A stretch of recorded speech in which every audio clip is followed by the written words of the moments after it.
Sahabat Oase Rohani Katolik yang terkasih, apa kabar Anda hari ini? Semoga Anda dalam keadaan sehat, penuh semangat dan sukacita ya. Senang sekali saat ini saya MIA Shaneta dapat kembali menjumpai Anda dalam acara kesayangan kita Oase Rohani Katolik edisi hari ini. Bersama saya telah hadir narasumber kita.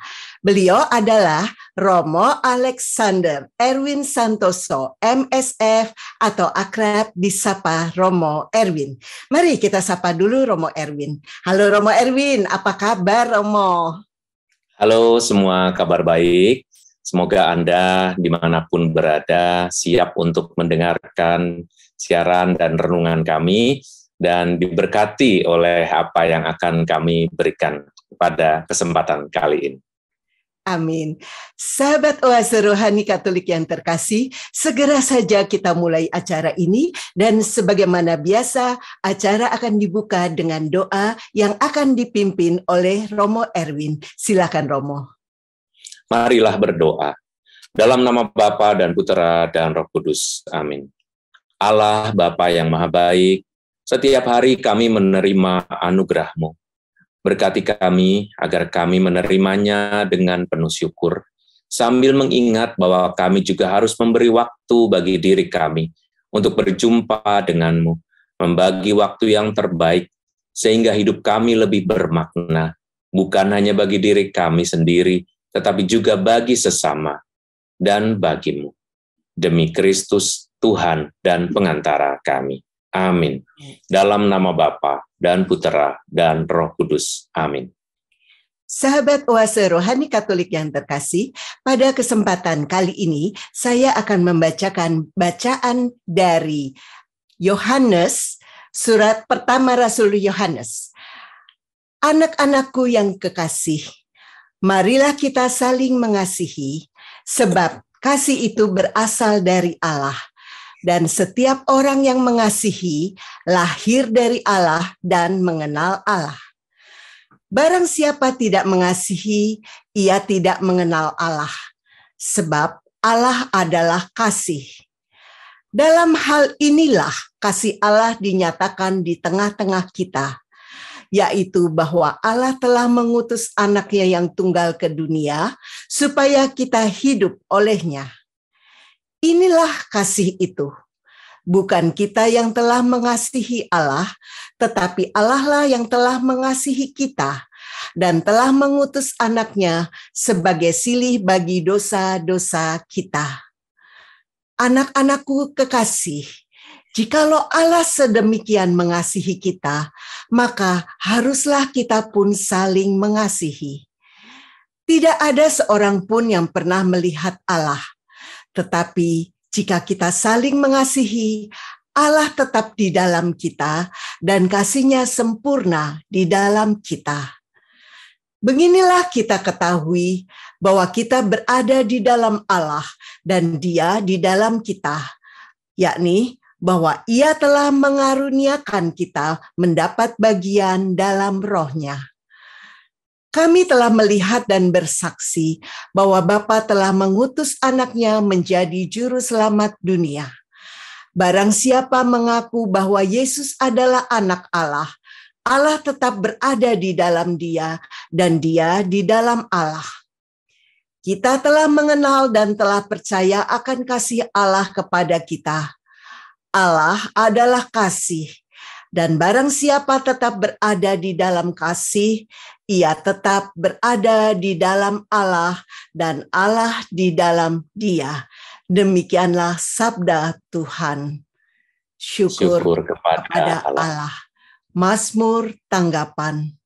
Demi kasih setiamu yang besar, jawablah aku ya Tuhan. Demi kasih setiamu yang besar, jawablah aku ya Tuhan. Aku hendak memuji Tuhan setiap waktu. Puji-pujian kepadanya selalu ada di dalam mulutku. Karena Tuhan jiwaku bermegah. Biarlah orang-orang yang rendah hati mendengarnya dan bersukacita. Demi kasih setiamu yang besar, Jawablah aku, ya Tuhan. Muliakanlah Tuhan bersama-sama dengan daku. Marilah kita bersama-sama memasyurkan nama-Nya. Aku telah mencari Tuhan, lalu Ia menjawab aku dan melepaskan daku dari segala kegentaranku. Demi kasih setiamu yang besar, jawablah aku, ya Tuhan. Tujukanlah pandanganmu kepadanya, maka mukamu akan berseri-seri dan tidak akan malu tersipu-sipu. Orang yang tertindas ini berseru dan Tuhan mendengar. Ia menyelamatkan dia dari segala kesesakannya. Demi kasih setiamu yang besar, jawablah aku, ya Tuhan. Malaikat Tuhan berkemah di sekeliling orang-orang yang takwa, lalu meluputkan mereka. Kecaplah dan lihatlah betapa baiknya Tuhan. Berbahagialah orang yang berlindung padanya. Demi kasih setiamu yang besar, jawablah aku, ya Tuhan. Takutlah akan Tuhan, hai orang-orangnya yang kudus, sebab orang yang takut akan Dia takkan berkekurangan. Singa-singa muda merasa kelaparan, tetapi orang-orang yang mencari Tuhan tidak akan kekurangan suatu pun. Demi kasih setiamu yang besar, jawablah aku, ya Tuhan. Sahabat Oase Rohani Katolik yang terkasih, mari sekarang kita siapkan batin kita untuk mendengarkan bacaan Injil. Haleluya, haleluya, haleluya, haleluya. Akulah terang dunia, barang siapa mengikut aku, ia tidak akan berjalan dalam kegelapan, dan ia akan mempunyai terang hidup. Haleluya, haleluya. Tuhan bersamamu dan bersama rohmu. Inilah Injil suci menurut Lukas. Dimuliakanlah Tuhan. Marta, Marta, engkau khawatir dan menyusahkan diri dengan banyak perkara. Sekali peristiwa dalam perjalanannya ke Yerusalem, tibalah Yesus di sebuah kampung. Seorang wanita bernama Marta menerima Dia di rumahnya. Wanita itu mempunyai seorang saudara yang bernama Maria. Maria ini duduk dekat kaki Tuhan dan terus mendengarkan perkataannya. Tetapi Marta sibuk sekali melayani. Marta mendekati Yesus dan berkata, "Tuhan, tidakkah Tuhan peduli bahwa saudaraku membiarkan aku melayani seorang diri? Suruhlah dia membantu aku." Tetapi Tuhan menjawabnya, "Marta, Marta, engkau khawatir dan menyusahkan diri dengan banyak perkara. Padahal hanya satu saja yang perlu. Maria telah memilih bagian yang terbaik, yang tidak akan diambil daripadanya."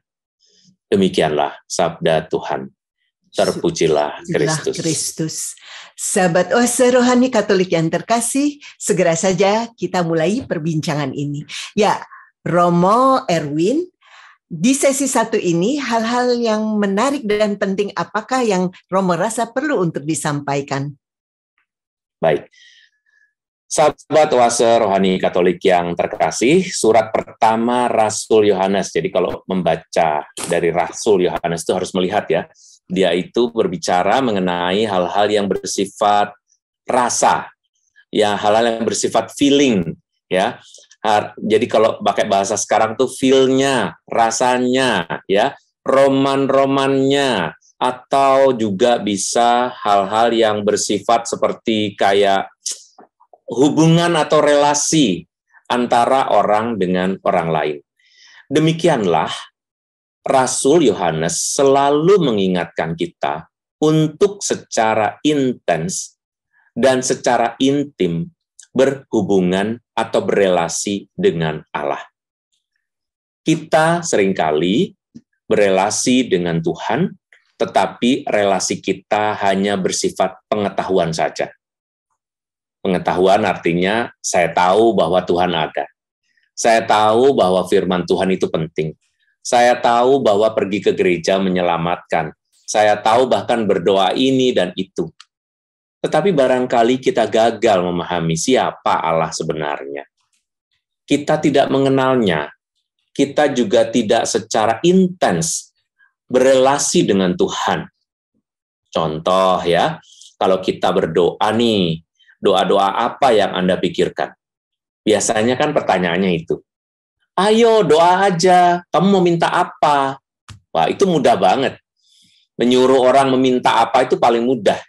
Orang-orang Katolik kesulitan berdoa, tetapi tidak akan pernah sulit kalau disuruh meminta. Intensi itu adalah hal yang ada dalam gereja Katolik, ya kan?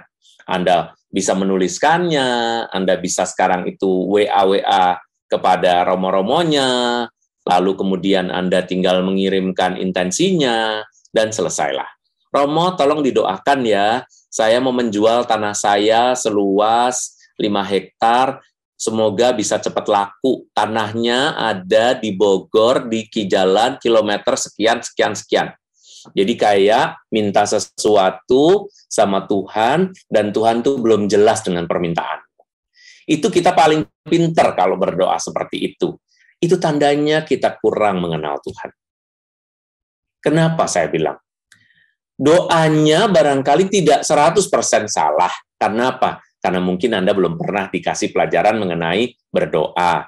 Apalagi kalau Anda yang dibaptis ketika usia kecil, ya kan? Apalagi kalau Anda mendapatkan krisma di usia remaja yang waktu itu karena berbondong-bondong, seluruh sekolahan di usia tertentu menerima krisma, sehingga pelajaran-pelajaran menjadi begitu, ya berlalu begitu saja, kayak karena kita juga menerima pelajaran-pelajaran yang lain. Mengenal Tuhan itu harus dengan hati. Yang tadi saya bilang, feel-nya. Barang siapa tidak mengasihi, ia tidak mengenal Allah. Jadi satu kunci yang ditawarkan oleh Yohanes adalah Yohanes yang suratnya Yohanes, ya, itu mengatakan bahwa kalau kita tidak mengasihi, maka kita tidak mengenal Allah. Kalimat ini boleh dibalik. Kalau kita tidak mengenal Allah, makanya kita juga tidak mengasihi. Mungkin sekitar 2 minggu yang lalu, kita juga mendengar bacaan yang mirip-mirip ya, mengenai bagaimana mengenal Allah. Saya juga seringkali mengatakan dalam renungan-renungan mengenai bagaimana caranya berdoa. Salah satu hal yang berdoa itu, kalau sukses atau tidaknya itu bukan karena dikabulkan atau tidak dikabulkan. Tetapi sejauh itu menenangkan dan membuat shalom, damai, sejahtera sesudah berdoa. Anda harusnya merasa tenang kalau udah berdoa, benar nggak? Karena kita berdoa berkata-kata atau berbicara dengan Tuhan. Ini habis berdoa malah nangis-nangis, malah cemas, Tuhan ngabulin nggak? Itu artinya Anda tidak percaya dan tidak kenal Tuhan. Jawaban Tuhan pasti ada 3, ya kan? Ya, tidak, atau tunggu. Tunggu artinya tidak langsung terjawab, ya kan? Ini kan Tuhan bukan mesin ATM juga, ya kan? Kita tentu saja harus menyampaikan hal ini kepada orang lain juga. Nah, Tuhan mengatakan melalui Yohanes ini, belajarlah dengan mengenal aku, kamu bisa mengasihi. Begitu untuk pertama. Silakan Ibu Sianeta. Iya. Romo tadi kan dikatakan, kalau nggak mengasihi Allah, maka tidak bisa mengenal Allah. Nah, sebaliknya, kalau nggak mengenal Allah, maka nggak bisa mengasihi Allah. Saya jadi berpikir sebetulnya yang jadi pertanyaan adalah sebetulnya yang mana dulu nih, kayak telur dan ayam, Romo? Yang benar adalah kita harus mengenal Allah. Karena Allah sudah lebih dulu memperkenalkan diri. Cuma nyambung enggaknya itu kan, ya kan, sejauh kita kayak misalnya kayak gini gampangnya. Di toko itu sudah tersedia apapun yang kita butuhkan. Tapi masalahnya, apa yang kita ambil pada saat kita membeli, itulah yang akan kita pakai, ya enggak? Betul. Kenapa sampai ada orang kaya yang kelaparan dan sakit mah? Karena dia tidak membeli nasi. Maksudnya dia tidak beli beras. Makanannya bukan beras lagi. Makanannya udah nggak bisa makan beras. Karena kenapa? Mungkin dia terkena gula darah, diabetes, ya kan? Sehingga tampaknya dia bisa kelaparan, padahal dia bisa beli beras, berkelimpahan, bertruk-truk juga bisa. Ini kan fenomena manusiawi biasa ya. Sehingga Allah itu seperti itu. Allah selalu menawarkan, bahkan memperkenalkan dirinya tiap hari. Cahaya matahari, kalau kita pagi-pagi, aduh, ya ampun, hari ini kok, misalnya hari ini agak sejuk, ya kan? Karena habis hujan, atau hari ini panas, misalnya, ya kan? Nah, Anda hanya bilang fenomena alam aja, tetapi orang-orang yang tahu dan mengenal Tuhan, dia tidak hanya bilang, hari ini sejuk banget ya Tuhan, terima kasih. Setelah berhari-hari terasa panas, hari ini Tuhan beri kesejukan. Orang yang satu sama-sama menerima, tetapi rasanya beda dengan orang yang mengenal Allah. Dan lagi pula saya ingin mengoreksi sedikit, bukan dengan mengenal Allah, kita mengasihi Allah. Tetapi dengan mengenal Allah, saya mengasihi. Bukan hanya mengasihi Allah, tetapi juga mengasihi sesama. Begitu, Ibu, kira-kira. Iya. Jadi memang yang paling penting harus mengenal Allah dulu. Betul banget. Ya. Nah, pengertian mengenal Allah ini mungkin bisa tolong lebih dijabarkan, Romo, karena tadi yang seperti Romo bilang, ada orang yang mengenal Allah lalu bersyukur, tapi ada orang yang merasa mengenal Allah. Tapi sebetulnya dia kurang mengenal karena contohnya tadi, kenapa ya aku sudah doa begitu intens, tapi kok nggak dikabulin gitu loh. Nah, itu bagaimana tanggapan Romo?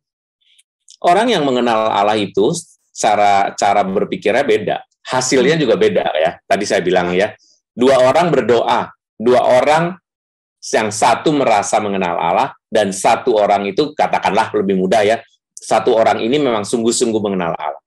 Orang yang mengenal Allah, dia mungkin tidak selalu pandai berbicara, tidak panjang doanya, tetapi dia nyaman, bisa 20 menit berdoa, dan merasa nyaman. Kata-katanya nggak terlalu banyak, mintanya juga udah nggak banyak, padahal dia bukan termasuk golongan orang kaya, ya golongan menengah aja deh gitu misalnya ya. Golongan menengah itu paling menyenangkan sebetulnya. Kenapa?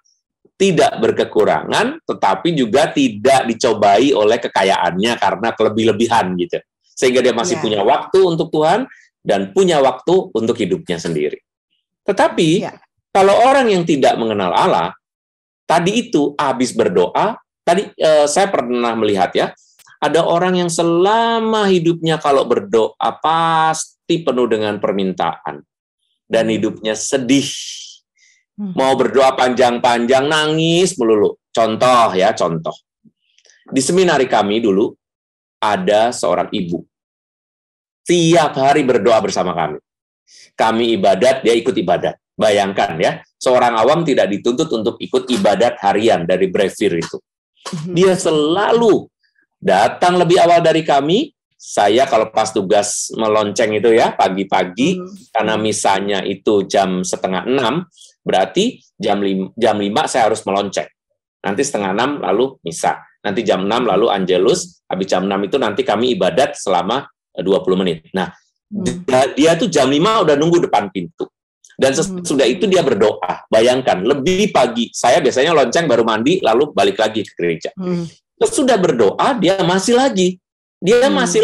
Kami habis ibadat tuh kami harus biasa langsung lari-lari karena mau kuliah kan. Tetapi dia masih berdoa di situ. Tapi apa yang terjadi? Dalam doanya nggak pernah dia kelihatan happy. Di depan keluarga kudus, di depan Yesus, di depan patung Maria, dia selalu menangis dan menangis. Sampai kami bilang, ibu ini tiap hari doa, kok Tuhan nggak jawab-jawab, kasihan banget ya. Kami frater itu kan masih agak polos-polos lah gitu ya. Dan apa yang terjadi? Saudara-saudari sekalian, sayang 1000 sayang. Akhirnya ibu ini bunuh diri. Oh, iya. Tragis, ini cerita sungguh nyata. Kalau orang percaya kepada Tuhan, Tuhan pasti siapkan untuk menghadapi segala situasi. Yang saya sebut ketenangan itu bukan cuma napasnya lega, happy, bukan. Tapi saya percaya Tuhan bersama-sama dengan saya.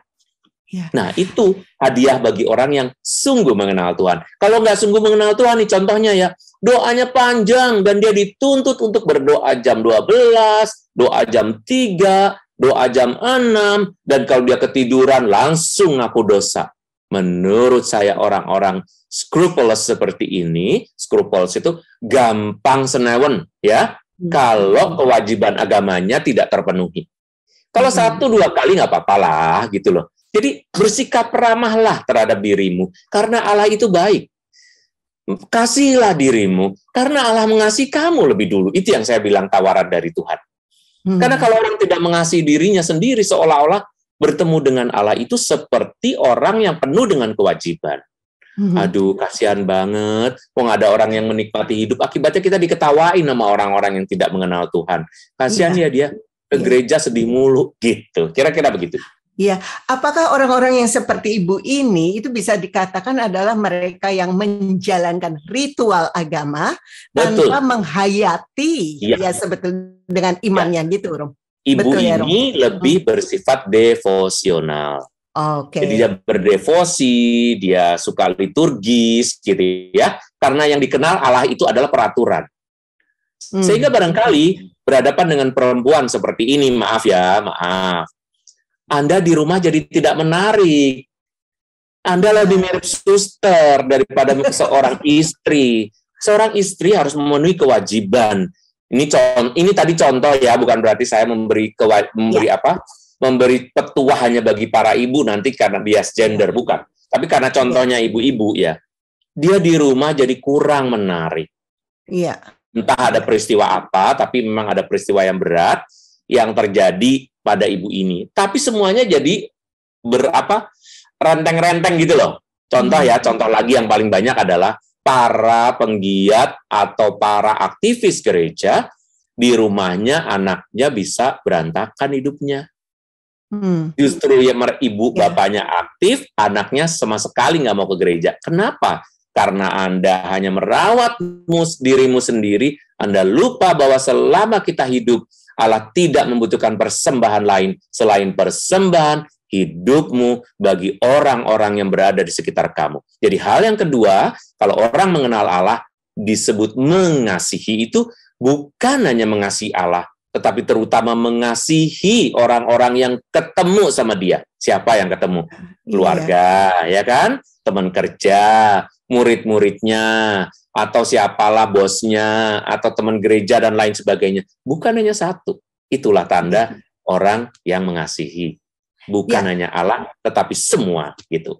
Ini hal penting ya Romo, karena kalau saya perhatikan juga ya, orang tua yang menjalankan kasih tadi ke anaknya, itu biasanya juga membuat anaknya itu meniru ya Romo ya, dibandingkan dengan orang tua yang tadi Romo sebutkan, yang seolah-olah giat sekali dengan hal-hal yang gerejani, tapi seolah-olah menjadi polisi, begitu ya Romo ya, bagi anaknya. Jadi anak itu dipaksa juga. Bisa jadi. Betul. Harus ke gereja, harus ini, harus itu, tapi tidak mengajarkan kasih itu secara nyata. Seperti itu Kak Romo? Ya, jadi sebetulnya dia bukan tidak mengasihi saja, tetapi dia lupa menjadi manusia biasa. Kita itu manusia penting. Bukan hanya manusia devosional loh ya, tetapi kita ini manusia yang harusnya realistis. Saya bilang tadi, tugasmu sebagai ibu dan istri, Anda juga, ini saya bahasakan dengan bahasa mudah ya, Bapak, Ibu, dan saudara-saudari. Sebagai seorang istri, Anda harus tetap seksi, Anda harus tetap manis, mungkin yang suka masak juga tetap harus bisa masak. Sebagai seorang ayah, Anda juga harus bersikap gentleman, Anda juga bersifat perhatian, mungkin istrinya menuntut romantis, dan itu sama sekali tidak berjauhan dengan surga. That's why, sebagai manusia biasa, kita harus lengkap. Tetapi biasanya makhluk-makhluk yang devosional dan terlalu devosional ini garing. Mohon maaf nih ya, kalau Anda tersinggung berarti Anda seperti itu. Kalau Anda tidak tersinggung, katakanlah ini sebagai suatu sapaan.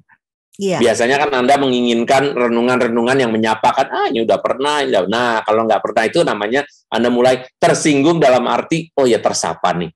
Iya ya, hidup saya kok begini-gini aja ya. Pakaian nggak ganti-ganti. Kalau kayak Romo pakaiannya abu-abu hitam, nggak apa-apa. Yang penting buah-buahnya, khotbah-khotbahnya, renungannya, kebijaksanaannya, jalannya nggak. Tetapi Anda yang di rumah bukan begitu. Anda di rumah bukan begitu. Ini kebalik malah. Romonya Dendi banget, yang umatnya malah justru katro sekali.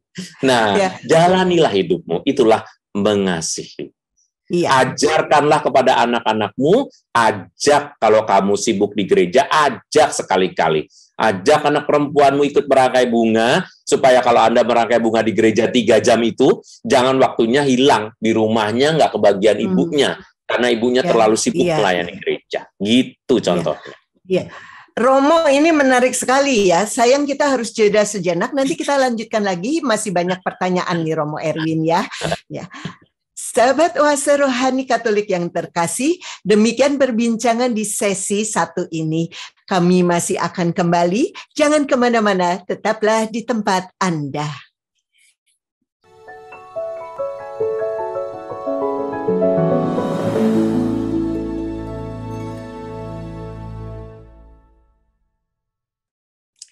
Sahabat Oase Rohani Katolik yang terkasih, terima kasih masih bersama kami di acara Oase Rohani Katolik edisi hari ini. Masih bersama dengan Romo Alexander Erwin Santoso, MSF, dan saya MIA Syaneta. Bagi Anda yang ingin mengirimkan saran atau kritik, kami persilakan untuk menghubungi alamat email kami di orkkaj2021@gmail.com atau melalui WhatsApp di nomor 0881 0251 33438. Mari segera kita lanjutkan perbincangan kita. Ya, Romo Erwin, di sesi 2 ini hal-hal menarik dan penting apakah yang Romo rasa perlu untuk disampaikan? Baik, dalam bagian yang kedua ini, kita berbicara mengenai pembagian waktu ya. Marta dan Maria itu terkenal karena Marta tukang kerja, Maria tukang mendengarkan. Dan renungan-renungan Kristiani biasanya memihak Maria. Karena Tuhan Yesus juga mengatakan kan, kamu tidak bisa mengambil apa yang sudah diterima oleh Maria. Katanya, Maria telah memilih bagian yang terbaik yang tidak akan diambil daripadanya. Karena pada saat Yesus berbicara, Maria mendengarkan. Nah, pada saat ini sebetulnya bukan soal Maria lebih bagus daripada Marta, tetapi sebetulnya masalahnya letaknya bukan pada siapa, tetapi bagaimana. Bagaimana orang mengatur kehidupannya, sehingga pada saat Tuhan berbicara, dia juga mendengarkan. Pada saat Tuhan membutuhkannya untuk melayani, dia melayani. Hidup kita juga kan begitu ya. Orang yang terus-menerus melayani di dalam gereja, tadi saya bilang, belum tentu hidupnya benar. Bisa jadi dia punya masalah dengan suaminya, punya masalah dengan istrinya, punya masalah dengan anak-anaknya, sehingga dia melayani. Para misdinar pun juga begitu. Harus diteliti. Ini sebenarnya misdinar kok di gereja terus itu ngapain, ya kan? Kok sepanjang hari di gereja ini, apa dia nggak punya teman? Apa dia memang sedang bermasalah dengan orang tuanya, sehingga sepanjang hari di sana? Saya suka bilang, kamu kok nggak pulang-pulang kepada anak-anak yang selalu di dalam gereja? Ini bukan tanda-tanda baik, karena mereka tidak pernah ingin jadi romo. Tetapi kenapa dia lebih nyaman di dalam gereja? Kan pasti di rumahnya kurang nyaman, ya. Maka kita harus melihat semua dari sisi tepat waktu. Timingnya. Nah, timing yang diambil oleh Maria dalam hal ini pasti lebih benar dibandingkan dengan Marta. Marta itu mirip-mirip dengan ibu-ibu yang rumahnya dipakai buat misa. Ketika ibu-ibu di rumahnya dipakai buat misa, yang dia pikirin adalah ketika misa nih doanya nggak bisa nyenyak, jenak ya, karena dia akan bertanya sama pembantunya, jangan lupa es batunya dipecahin dulu. Karena kalau es batunya belum dipecahin, ntar susah masukinnya. Ya udah cepetan, jangan salah. es batu ini. Dua, nggak semua. Jangan semua dulu, 2 aja dulu, ntar biar ini sebagian. Selama misa dia pikirin. Bu, itu udah selesai, dikeluarin yang mana? Piringnya jangan yang itu, piringnya itu belang. Piringnya yang satu lagi.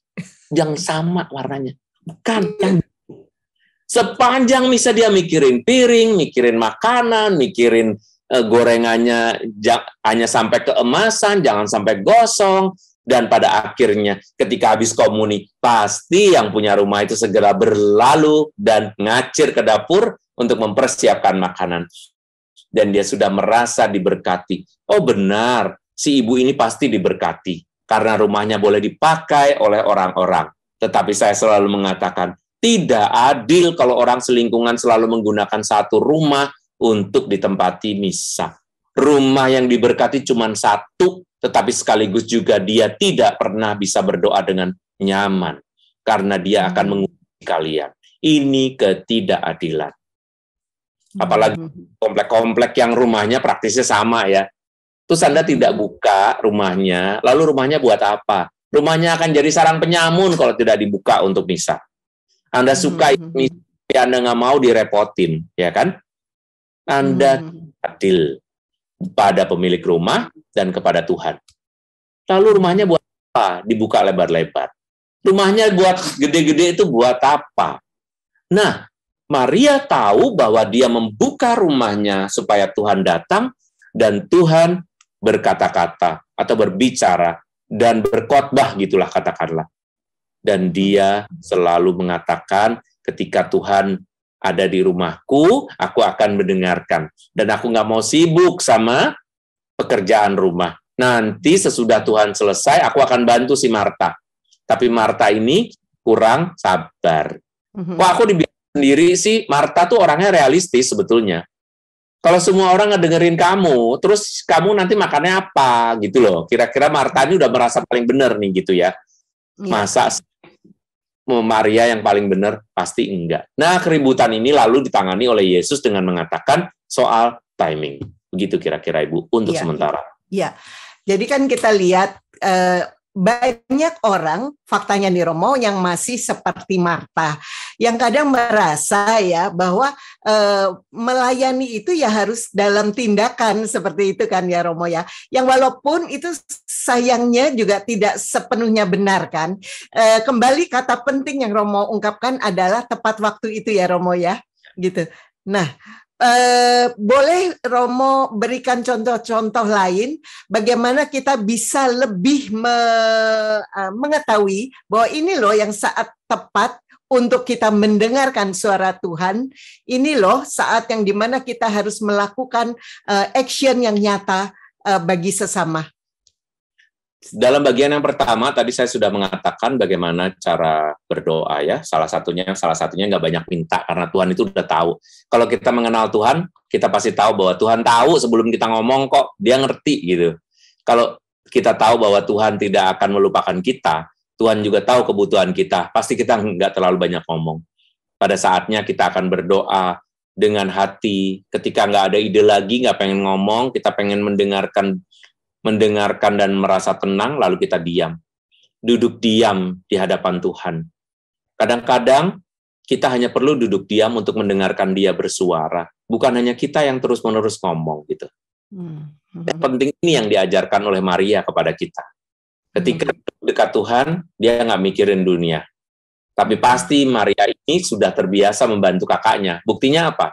Marta mengatakan, Tuhan, kau membiarkan aku bekerja melayanimu seorang diri. Kan berartinya Maria tuh biasanya kalau aku kerja dia membantuin aku. Tapi kok gara-gara kamu dateng, kok dia nggak bantuin aku Tuhan?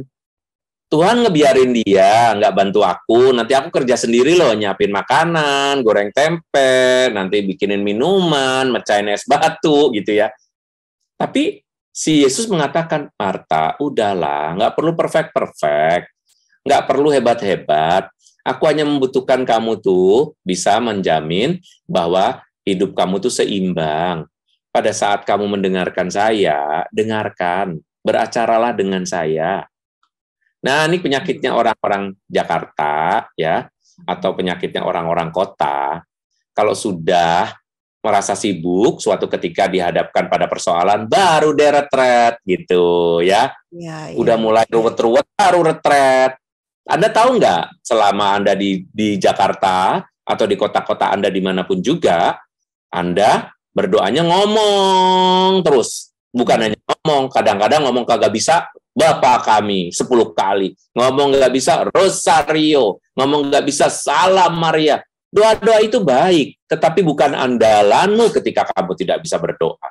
Harus menempatkan diri pada cara Maria. Ada saatnya saya tidak berkata apa-apa, tetapi saya mendengarkan Tuhan. Nah, ceritanya ada retret nih, ya kan?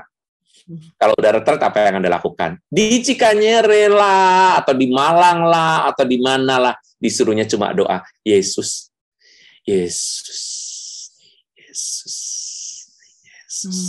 Ya elah, jauh-jauh cuma suruh ngomong satu kata. Tapi doa itu mengajarkan kepada kita banyak. Doa Yesus, doa hening, mendengarkan Tuhan, mendengarkan sapaan Tuhan lewat angin, lewat nafas, itu cuma kesadaran kita. Karena timing pas, kesadaran kita pas, sikap kita pas, maka berkat akan mengalir buat kita. Tadi itu, pada bagian pertama, Yesus itu menawarkan, seperti toko-toko menjual apapun. Tetapi ketika Anda belanja, Anda bisa membeli hal-hal yang nggak penting, ya kan? Yang penting malah lupa. Maka Anda perlu menulis. Nah, sama nih, pada saat menulis, Anda mendapatkan sesuatu yang sesuai dengan kebutuhan. Kira-kira begitu, Ibu. Jadi mendengarkan atau berada dalam keheningan, mendengarkan suara Tuhan itu tentunya harus lepas dari kebiasaan yang meminta-minta seperti biasanya ya Romo ya. Jadi bukan lagi belum lagi Romo, seringkali tadi kan Romo juga katakan ya, biasanya kan kalau kita seseorang meminta pada Tuhan lewat doa, kan jawabannya biasanya antara ya, tidak, atau tunggu ya Romo ya. Nah, kebanyakan orang tuh tidak sabar untuk dengan jawaban ya. Dengan jawaban maksudnya tidak dan tunggu gitu. Seolah-olah doanya tidak dikabulkan. Kan banyak orang merasa seperti itu. Nah, bagaimana Romo orang-orang seperti ini bisa mulai menyediakan dirinya untuk lebih mengenal tadi, memahami, untuk bagaimana caranya agar dia bisa mulai masuk ke keheningan di hadapan Tuhan itu, Romo? Nah, itulah sebabnya berdoa itu juga tidak asal berbicara saja, tetapi belajarlah untuk mendengarkan juga. Kalau kita terbiasa bekerja, itu paling sulit. Paling sulit kalau kita terbiasa aktif, paling sulit mendengarkan Tuhan. Karena kita merasa kita hanya lebih berharga kalau kata-kata kita banyak. Ngomong terus gak selesai-selesai nih, kayak saya misalnya ya. Seandainya saya hanya bisa berkata-kata, saya tidak punya waktu untuk diam, maka yang saya katakan juga nggak ada isinya. Buat Anda mengulang kitab suci aja. Pasti Anda ingin mendengarkan kisah-kisah yang nyata kan, pengalaman-pengalaman kan, yang aslinya tuh kayak gimana, Romo, jangan baca buku, Romo aja yang baca. Kalau udah sampai ke kami tuh kayak orang makan bubur aja masih dikunyain lagi supaya tinggal telan gitu aja kayak air gitu. Ibaratnya kan Anda minta seperti itu kan. Nah, itu dari sebuah permenungan. Seperti itu juga jika Anda ingin bertemu dengan Tuhan. Belajarlah berdoa hening. Doa hening itu nggak lama, tapi efeknya lama. Anda bisa diem 5 menit gitu aja. 5 menit loh. Mendengar kata 5 menit aja, aduh mana bisa. Dulu teman-teman saya waktu di seminari aja pada, aduh lama banget nih meditasi gini, aku ngantuk. Udah mulai weng ke kiri, weng ke kanan. Karena ngantuk. Kenapa? Karena kita merasa diam itu bukan sesuatu yang berharga. Kalau meditasi, latihannya adalah dengan cara mengucapkan doa satu nama tadi, ya. Salah satu loh di antara ini ya. Dan kalau doa-doa hening yang diam meditasi itu, kalau kosong-kosong itu juga harus hati-hati. Karena kalau kosong-kosong nanti bisa terisi sama yang lain. Ya. Tapi kosong-kosong itu biasanya harus ada yang disebut guided meditation, ya. Maka harus ada pendamping rohaninya. Nah, itu biasanya diperoleh dengan cara retret gitu. Ya. Tapi kalau mau retret, dengarkan musik rohani. Anda nikmatin aja setiap kata dalam musik rohani itu. Misalnya satu kalimat, 2 kalimat, itu sudah menenangkan hatimu. Dalam segala perkara Tuhan punya rencana yang lebih besar dari semua yang terpikirkan. Seandainya Anda hening mendengarkan lagu ini, oh ya benar juga ya, dalam segala perkara Tuhan punya rencana yang lebih besar dari apa yang aku pikirkan. Puji Tuhan. Terima kasih Tuhan. Doanya udah gak banyak lagi bilangnya. Terima kasih Tuhan. Aduh, napasku kok jadi 100% saturasinya nih. Tadi saturasinya 95, 94 gitu ya. Udah mendekati. Kok bisa 100 lagi? Karena Anda lega. Dengan satu kalimat itu tercerahkan gitu ya. Tercerahkan. Bahasanya Martin Luther tuh mendapatkan pencerahan. Enlightenment. Inilah yang dikehendaki Tuhan. Dan sesudah berdoa saya merasa tenang. Dekat dengan Tuhan dan semakin mengenal Tuhan. Iya, ini agak keluar sedikit Romo. Saya justru mendengarkan tadi Romo bernyanyi, saya ingin tanya, mungkinkah itu salah satu alasan Romo ya, sehingga lagu-lagu yang Romo ciptakan dan bawakan itu justru berisi banyak ajakan yang luar biasa Romo. Apakah dalam rangka juga untuk membantu umat yang mendengarkan itu untuk lebih memahami gitu. Iya. Iya. Saya belajar untuk Tuhan memberkati saya dengan cuma-cuma kan. Siapalah saya ya kan. Semua orang kan seperti awan yang akan berlalu, tetapi sementara berlalu dia bisa menutupi menjadi bayangan-bayangan yang membuat orang menjadi sejuk kan. Nah, seperti itulah saya membayangkan itu ya, membayangkan diri saya juga gitu, bahwa Tuhan memberi saya talenta ini dengan cuma-cuma. Ya saya cuma nyanyi aja, saya seneng kok dengan passion kok, nggak terpaksa kok. Kecuali kalau dipakai dibuat manggung gitu, mungkin saya ada rasa malu, nggak suka, dan berat ya, karena ada pressure penampilan yang ini. Tapi kalau saya nyanyi hanya di studio atau nyanyi untuk dengar suaranya aja nggak berat buat saya, dan itu buat saya pujian buat Tuhan juga, persembahan. Gitu. Ini lebih jelas sekarang Romo, itu adalah salah satu cara ya, dan cara lain adalah tadi, pokoknya diam aja, minimal justru menyebutkan satu kata yang justru sangat menguatkan itu ya Romo ya. Ya Romo, tapi saya juga ingin mengetahui lebih lanjut. Tadi dikatakan bahwa Marta itu sibuk bekerja, sibuk melayani, dan dia merasa itu yang sebenarnya yang harus dilakukan. Nah, tapi Maria telah memilih bagian terbaik, dan ada kalimat, Maria telah memilih bagian terbaik yang tidak akan diambil darinya. Bisakah tolong Romo lebih jelaskan arti kalimat ini, Romo? Maria tidak kehilangan momen. Tadi itu. Maria pintar mengatur timing, seperti yang saya bilang tadi. Maria bukan malas, karena Marta tadi menyebutkan, engkau membiarkan saudariku diam, nggak membantu aku, berarti kan biasanya membantu aku. Jadi Maria bukan seorang yang malas. Ini Marianya bukan Maria Ibu Yesus ya. Nama Maria itu di bangsa Israel itu adalah nama umum. Kayak Tina, Tuti, Ina, Wati, atau siapapun namanya, ya Yanti gitu, yang di mana-mana ada gitu ya. Ini Maria saudaranya Marta lain lagi. Dan Maria ini mengambil bagian yang tidak akan pernah dapat diambil oleh orang lain, juga tidak akan diambil oleh Marta. Kenapa? Karena Maria mendengar sendiri Tuhan berbicara. Kalau kita dapat sesuatu dari retret, pencopet mana yang bisa mencopet hasil permenungan kita? Mungkin kita beli pisang di puncak, karena biasanya orang habis retret, nanti beli kalau habis itu beli pisang, beli apa, buah nanas, apa gitu kan ibu-ibu ya. Kalau itu bisa hilang, kalau itu bisa busuk. Tetapi kalau yang dapatkan itu memang sesuatu yang berasal dari retret, kebijaksanaan retret itu nggak akan hilang. Siapapun nggak bisa. Udah di sini gitu. Iya, betul sekali ya Romo ya. Jadi itu justru Maria yang lebih cerdik dalam memanfaatkan memanfaatkan momentum ya Romo ya. Gitu ya Romo. Nah Romo, sayang sekali waktu kita sudah habis. Kita harus mengakhiri acara kita di sini dan ya kita seperti biasa akan tutup dengan doa ya Romo. Baik. Sahabat Oase Rohani Katolik yang terkasih, demikian perbincangan kita di sesi 2 ini dan sayang sekali kita sudah sampai di penghujung acara.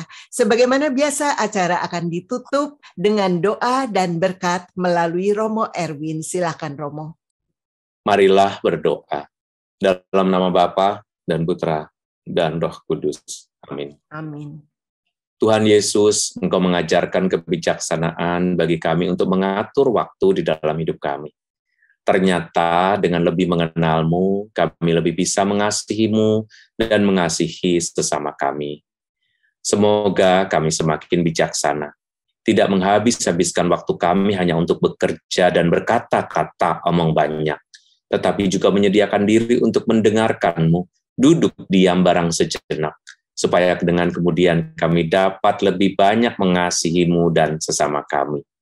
Semoga hari ini kami melakukan sesuatu yang nyata bagi orang-orang yang kami kasihi dan yang mengenal kami. Terima kasih Tuhan atas kesempatan ini.